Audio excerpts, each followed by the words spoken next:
Hello. Was that planned?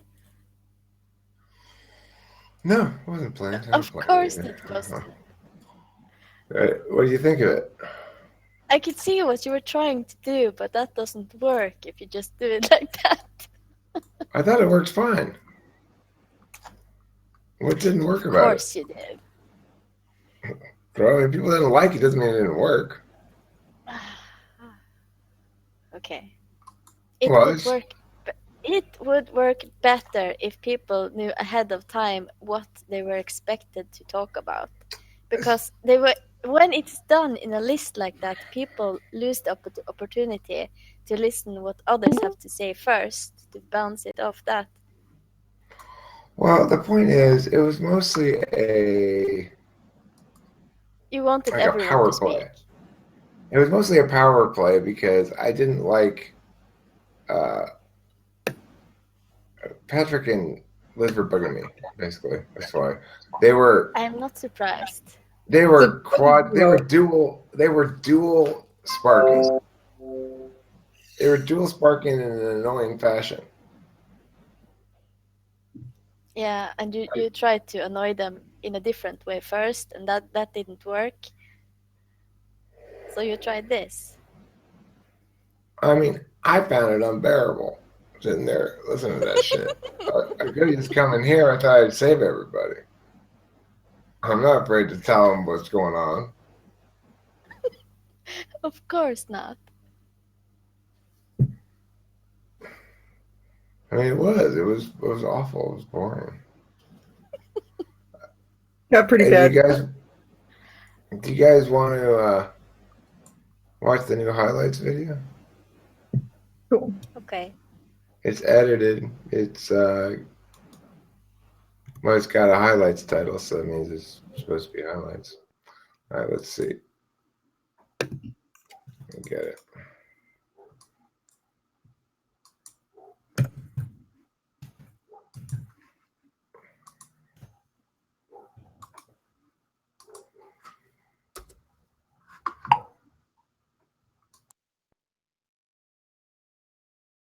They go into a room, people think good things about them, they're so cute, they're so innocent, but deep down, they're fucking douchebaggy assassin.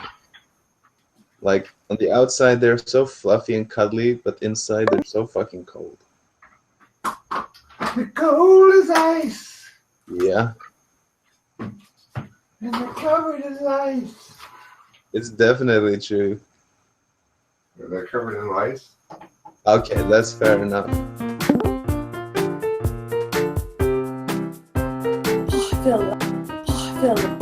feel alive. The question is it the INFJ sarcasm that's like the humor that's disturbing, or is it just the way how they express their humor that's absurd? And that's why when the INFJ opens their mouth and something absurd, like an absurd joke, something like maybe grim, dark, or just Ken's jokes, for example, but they always seem to be, the ENTP's jokes are sort of in between truth and a joke. Like, people don't know for sure if it's a full joke or if it's just sarcasm, so the ENTP jokes are pretty easy to just, if it doesn't land well, you can pull it back. I think the INFJ's jokes aren't that easy to pull back from. They're either like hit or miss. They are either like extremely funny, or they're just like, oh, what the fuck? That's a good description of Ken, but not necessarily of all INFJs. Aren't you the guy who tried to murder my mom? Let's go from there. Good thing you were a bad shot. That's not a bad way to start a conversation with somebody. No, I can go to be like, I swear I know you from somewhere. You look so familiar. Would you like a pretty kitten? That's a good conversation starter. You have to actually have kittens to use that one. That's the thing. You said, no, Mom, just let me think. I'm doing my own thing right now. You can't trust the real world. The real world is full of sellouts. The real world is full of fake people. Yeah, you can't trust the real world. Drones, Mom. You're a drone. Okay? Just me sit here and think. Want to sit on my computer? No, I don't want to do dishes. Mom, do you think I'm an establishment student? That's very brave of him. I'd be happy to talk to your mother. Hi, Jacob's mother. Hi. How's it going? Hey Eric. Yeah, I've seen your YouTube videos. Oh, really? Cool. I'm glad to hear. I'm Jacob's brother. Oh, yeah? He mentioned you on a few occasions. He's talked about you. Oh yeah, I'm pretty rad. No, but I saw a YouTube video where you and Jacob were arguing pretty. It's really funny. Yeah. Jacob was at a bit of a disadvantage. Yeah, he was really drunk. I think. You know what they say when you get dust in the nostrils? Just like living in the Old West, being a cowboy. It means all your prairies will be lonesome from now on. Little known fact. Don't forget, by signing this, you limit yourself exclusively to lonesome prairies. I can blather on with or without assistance. There's one thing I'm good at. It's blathering on purposelessly. Purposelessly is a hard word to say. Purposelessly is a good thing to yammer on purposelessly about. It's first of all, it's hard to say. Purposelessly. Is that an actual word? Well, it should be. If it's not, it is now. Okay. Purpose. Function to describe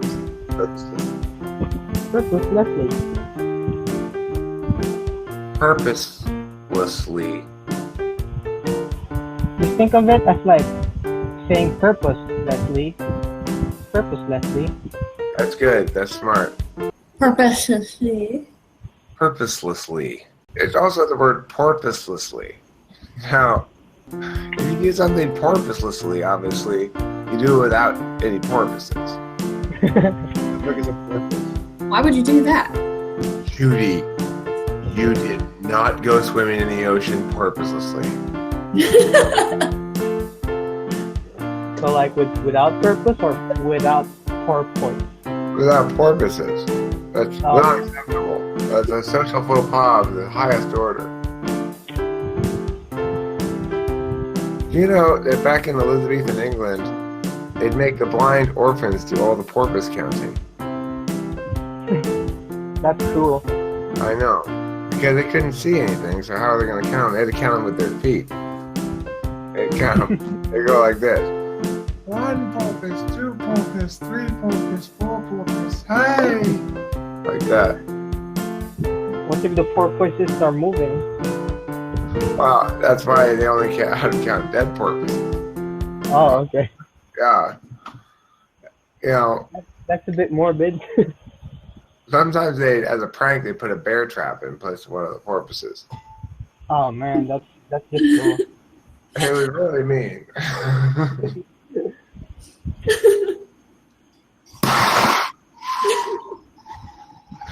They're like 1 porpoise, 2 porpoise, 3 porpoise. Hi, you trapped up porpoise. Okay, I'm wondering why they're using their hands. They're only blind. And you say they're blind and armless? Porpoises don't stand up, see, that's why. I'm thinking about lumbar support, okay? Poor women having to bend over and touch the porpoises with their hands. Why not just kick them? Yeah. Yeah. And besides, do you really want one of those poor little orphans' hands caught in a bear trap? Are you getting drunk this morning, Hal? Well, one's for me and one's for the gentleman. Got a little Friday morning NE in the works. I don't have to go to work till 5, so. We're doing that kind of drinking. The Make-A-Wish like that. Foundation? Yeah, true. I think that's the same thing, right? The Yeah. actual words are make a fish fest. Make a fish. What they do is basically the same thing, but they go around and they don't ask you what you want, they just come and give you a fish if you're dying. It's not as popular as Make-A-Wish.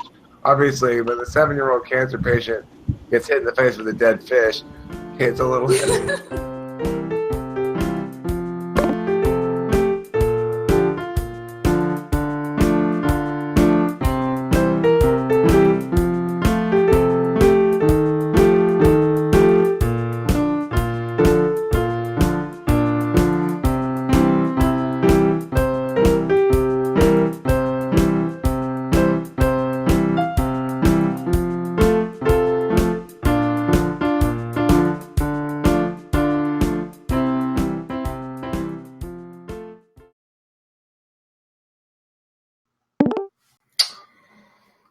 Well, it's a little long, but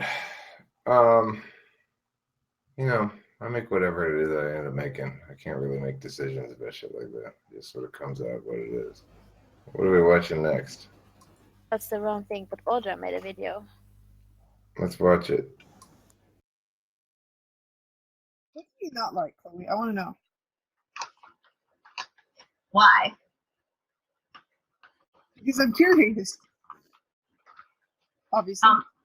I don't really like Republicans that much, although I know a few Republicans that actually are likable. I don't really like oppression of human beings.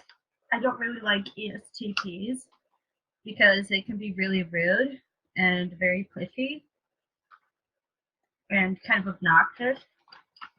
I don't like ESFJs either because they're judgmental and they're rude and just obnoxious. Interesting. Yeah, ENTPs and the Holocaust. But then again, I don't like radical feminists either. One of the reasons I don't like feminism is because it's you can't accurately portray a group that large. That's and therefore and it's just stupid.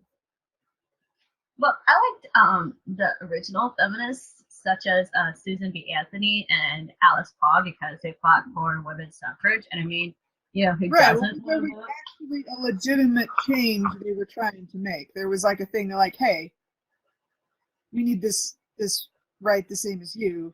But now it's just like people's feelings, and it's all subjective stuff.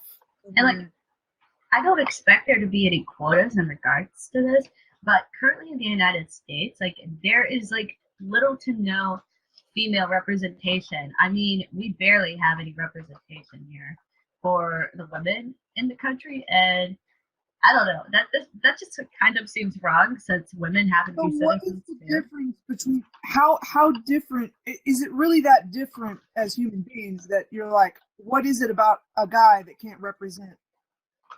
Oh, I don't have a problem with that. Like they're saying, like, I'm not represented because I feel the need to be represented as a woman more than to be represented as anything I've actually ever decided in my life.